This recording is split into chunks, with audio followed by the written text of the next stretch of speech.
And actually this is all about past of thing. If you want to read something about modern future of Homo sapien, he has also discussed how Homo sapien will become a HomoDeus. Deus means God in the future.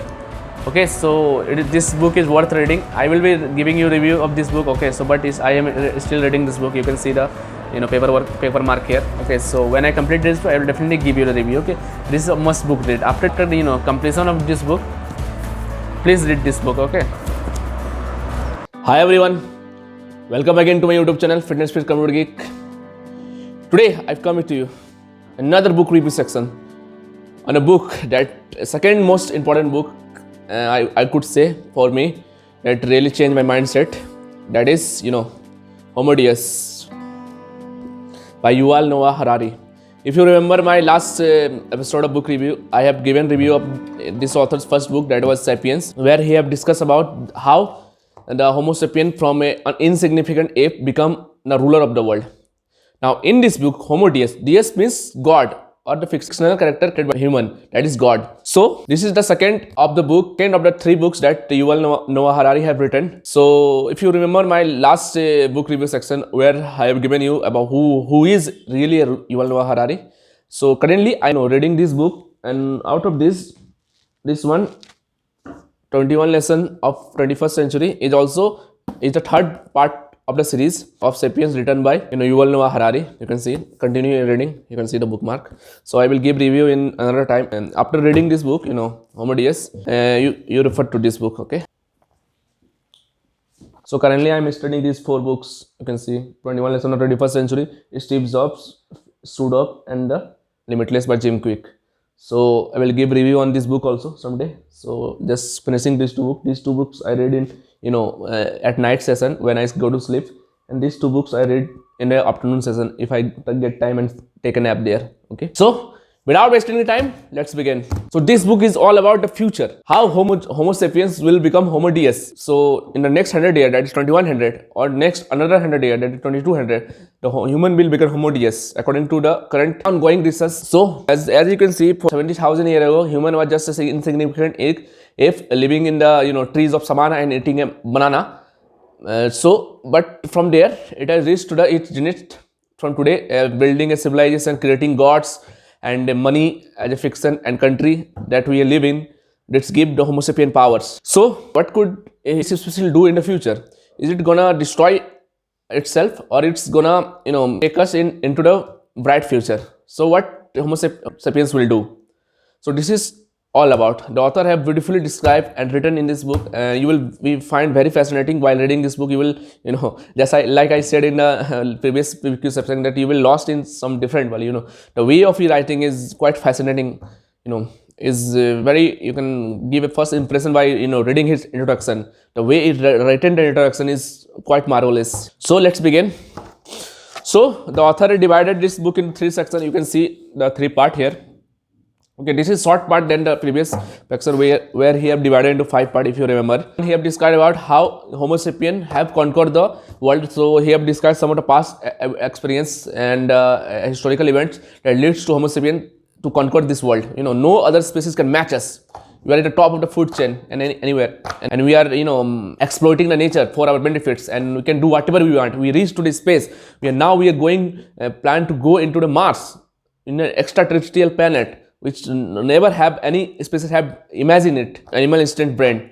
But the human consciousness led us to think like that and work like that and be like that. So second part, in the first part you will see the somewhat similar to the previous book which I have discussed about how Homo sapien evolved from an insignificant ape to the most dominant species in the world. And in the second part we have discussed about Homo sapien give meaning to the world. So how Homo sapien after became a significant species of this planet have give meaning to this world. And in the third part you will see, is Homo sapien gonna become a HomoDeus and lose his control and do whatever it wants, creating artificial intelligence which will be his disaster, and it will again destroy the Homo sapien by his own creation. It could be happen. It could be about future. One thing you can say, that future is unpredictable.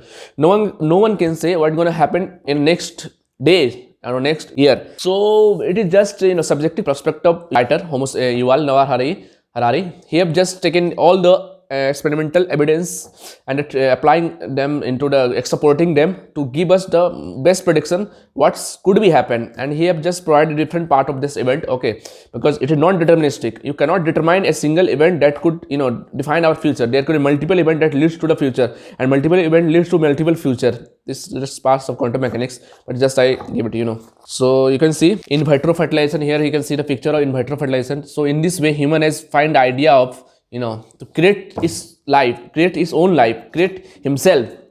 So imagine the power of Homo sapien here. So now, as you can see, for thousands of years, humans are in this section, the new human agenda. You can see.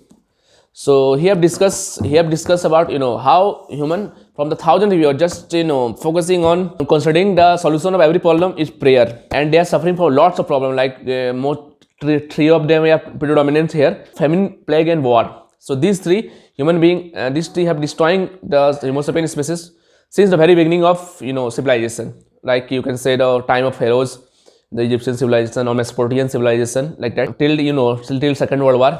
And you can say after that Second World War, there is no major war occur. Okay, you can consider some small part of the war ongoing on the world, but no war is more devastating than Second World War, where 40 to 60 million people have died. So you can say the war, plague, and famine, these are the predominant problem which Homo sapien are facing since the beginning of the civilization. So earlier, what human used to do whenever the famine occur and lots of people die, just go to church or temple and just pray there. Oh God, please help me. To its the own fictional character that he have they thought that their fictional character is above them and taking care of them. They just go to the temple and pray to the God.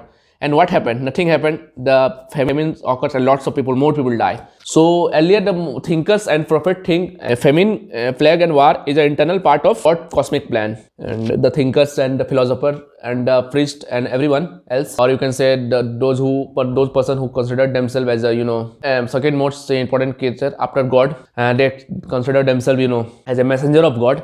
So they used to tell us that it's the internal part of God's cosmic plan, and nothing we can do about it. Just it's part of our imperfect nature, and it will last forever. So this was a solution for earlier Homo sapiens. But as the time passes, they become more and more, and they are saying that prayer are not working for them. So they discover something else. Okay, the age of scientific revolution, or you can say the modern human, they just think there is another problem. They consider this problem as a technical problem which they could solve it by taking some prevention and precaution. So human find a way that here will not enough to stop this plague and war and famine. So they started to do some work on the to control the famines. Say do some work to invest something on the natural things and work like that.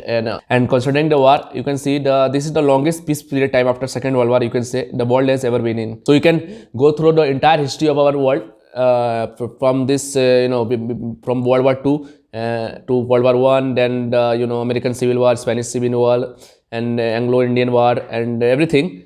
There you can see most of people are dying because of war. Government of there and the kings or the queens there didn't care about the people. They just want to conquer more and more part of the land which they think they could they will be powerful by conquering those land area. So this for the land area, world has been at war since the end of Second World War at September 1945, when Japanese kings signed the peace treaty. After that, you can say this is the longest peace time. We might argue that after that the Vietnam War or Iraq War and many more small civil wars are going between the countries, but these are very at very minimal rate. So you can say it is the longest peace period time. You can arguably say that. So as you can say, for the last century, problem are also still there. But we have converted incomprehensible and uncontrollable problem to the manageable problem, which we can Homo sapien, which their consciousness, they can develop some tool to prevent those things. They can do that, and still they haven't mastered it. Yeah, of course you are right. But in the future, in the age of fourth millennium, the Homo sapien will master it. So till fourth millennium is will Homo sapien will be there, or they will be extinct? It's $1 million question. No one know yet. So now, if you can see this picture, this is taken from 15th century, 16th century, where black plague take plague, which is also known as bubonic plague. It's called nearly, estimated death was 500 million people at that time. 500 million people means and half of the human species have been killed by this plague, bubonic plague. I'm making this video in 2021, which is also a pandemic year, and the pandemic is going on, novel coronavirus pandemic. So, but you can see, compared to the black plague, which was also not so much deadly, which is caused by a bacteria found in rats, which is known as Neisseria pestis. So you can see this culprit, but causing the death of casualty of 500 million people. So still today, still the coronavirus have still killed millions of people. You can argue that, but it is comparatively less to this past plague of bubonic plague and Spanish flu and other many more plague. Why? Because of advancement of medical technology, which and dealing with the problem as a technical challenge. Not they consider that it is the self-made creation of a god and we have nothing to do with, just pray to God. But nothing has worked, as you can see from the past experience. The millions of people have died. The bodies are rotten in the field of Europe, most of the countries of Europe, and half the population are wiped out. But what the people used to do, they at that time the priest and the doctors used to say them, just pray to God and take this and do the sacrifice to God, and the God will heal you. So, but today, as a patient of coronavirus, no one will tell you to just pray to God and it will automatically heal. You have the vaccine for it. You just go there, take the vaccine, and you have special care for that, where they will take care of your virus and it will make you healthy most of the time. So this is the drastic change from the 1500 to till date. So another thing is they have also discussed about in this introduction part, last day of death, you can say, from the age of civilization, where homo sapien is able to recognize the most indefinite and inevitable things of this earth. That is death. So pharaohs of Egypt, they thought that they wanted to be immortal, they want to be live forever. So, but they are finding that no matter how powerful they are, no matter how the god they have interacting with you, which are in their fictions, they are not preventable to death. They have to die someday. So they found a different formula to they just erected big monuments like Pyramid of Giza and something else to just symbolize that their immortality. So, but in that age of 21st century, the death is no longer is considered inevitable. Okay, so it is just a technical problem. So if you have something like problem has occurred in your organ, like suppose the heart stop pumping your blood, so you will die. So this is just a technical problem. So if a homo sapien could find a specific way to resolve the problem in the future, yeah, of course in this time human have not mastered in that, but till in 2100 human could do that. They have just found a way to regenerate tissue. So actually the cause of death, all of that degeneration of old tissue, and your DNA molecule get somewhat get old, and its cell get die, and all the dying cell just spread out and cover all the living cell. That's why the wrinkles come, and eventually your organ become weakens, and after one technical failure leads to death. So this problem is, as you can say, solvable. Homo sapien could solve this in the future. So you will not be immortal, but you will be immortal. Actually, of course you could die of accident and someone throw you to the cliff or anything else, but your life expansion will be rise exponentially. If you live to 100 years, you can live up to thousands years. So your author have beautifully described here. I have no time to cover this in one video, so I am just telling you the brief idea about it. So